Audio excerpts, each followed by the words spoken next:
Let's take a look at some of the systems that are available in South Florida and the more important aspects of each one.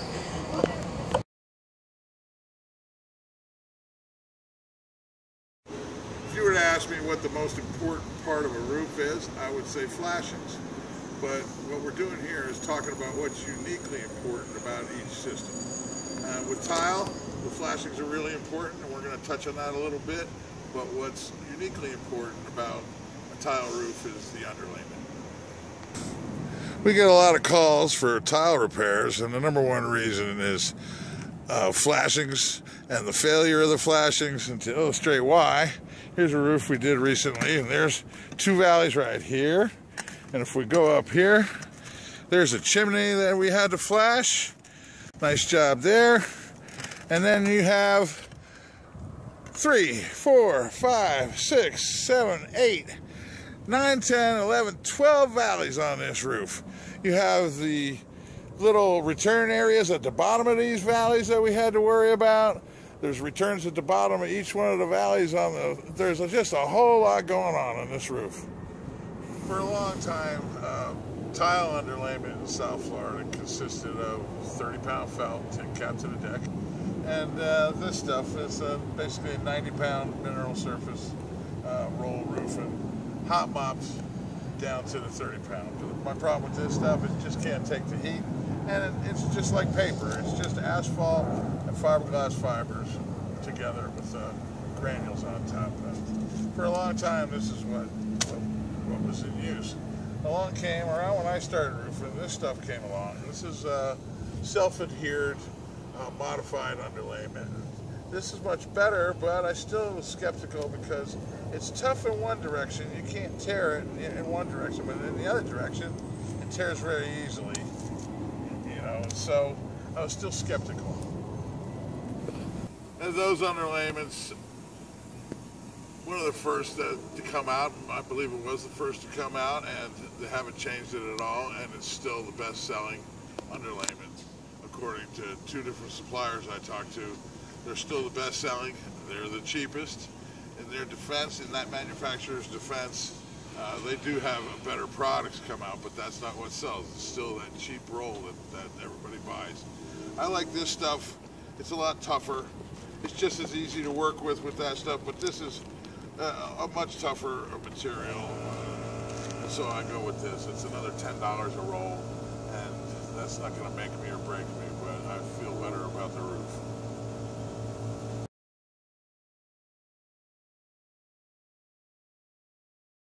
All your shingle roofs, tile roofs, and metal roofs in South Florida pretty much look like this at this point.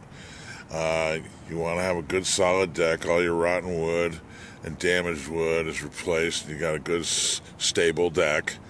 This is going to be a metal roof, and with metal roofs, it really is all about who's making your accessories and making your panels, and who's the installer. My supplier is East Coast Metals. Why? This place is huge. It's not a shop. It's a facility, totally dedicated to roofing projects. There's nothing but roofing products in this place. Top of the line, modern. The equipment they bring to the job site to fabricate the panels is top of the line. And they leave it all nice and stacked in the front yard, ready to go.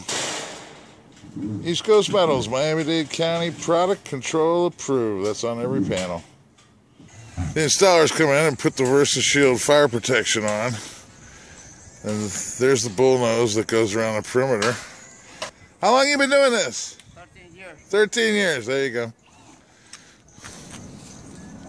And about halfway done, we're waiting for an inspection. And there you see the flange. There's screws every 4 inches. These panels aren't going anywhere.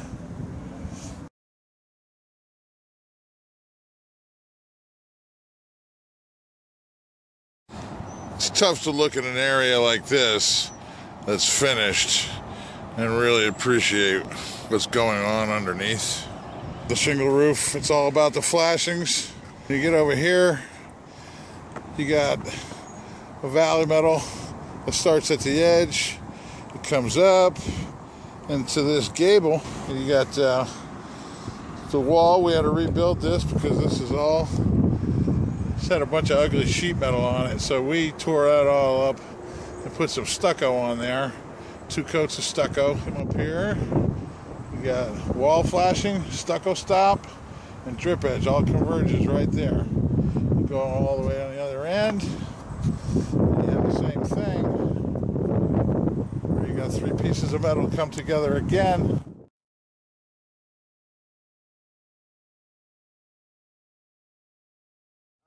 The decking is important. You want a good solid deck, obviously, and the flashings are important.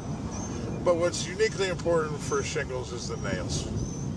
Conventional shingles, I highlighted the nail line. The nail line is a real light red. You'd never see it on the camera, so I highlighted it yellow.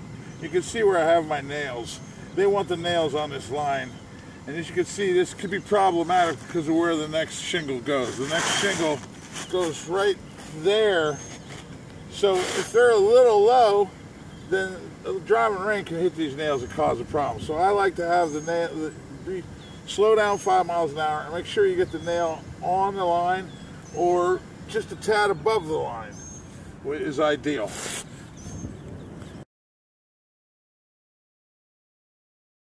Flat roofs are all about solving problems and design, specifically insulation design when the insulation is called for, and sloped insulation, and the material that you use is the top layer. The top layer is the most important.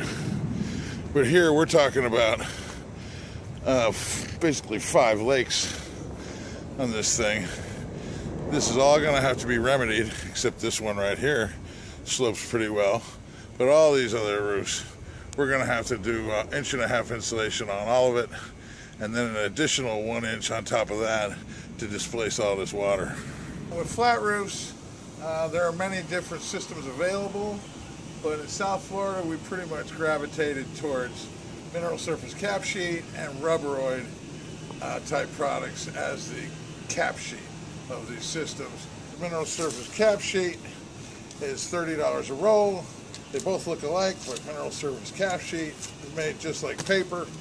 It's just fiberglass fibers and asphalt together with some granules on top. Whereas rubberoid is $70 a roll, looks the same, but it's very tough. It's got a polyester mat running through the middle of it. It's got a rubber plastic compound that's mixed in with the asphalt to give it more durability. This flat roof is a real good example of what I'm talking about when it comes to problem solving. It all looks pretty normal here so far until you get back here and you got this is a lake, so this doesn't even start draining until it fills up with water. So we mopped some insulation in there. It's 10:30 the next morning after one of those end-of-the-world thunderstorms, and this whole lake area is completely dry. Over here, and the rest of it, we didn't do any insulation here, but this will be dry by noon. And we're back, and we've been done a few days on this. It rained really hard the night before last, and yesterday, about 3 o'clock, there was just about 5 little puddles on here. And I'm back around noon the next day, and it's completely dry. So this is a really good job as far as getting all the water off the roof. Falls well within the 48-hour rule for Florida. It's actually a Florida code that all the water has to dry off in 48 hours, or it's considered excessive ponding. Pretty much the basics for the 4 systems. If you want to go into greater detail, check out the website. There's 2 blogs on there that have just about every kind of roofing situation there is. Or call me. I like talking about this stuff.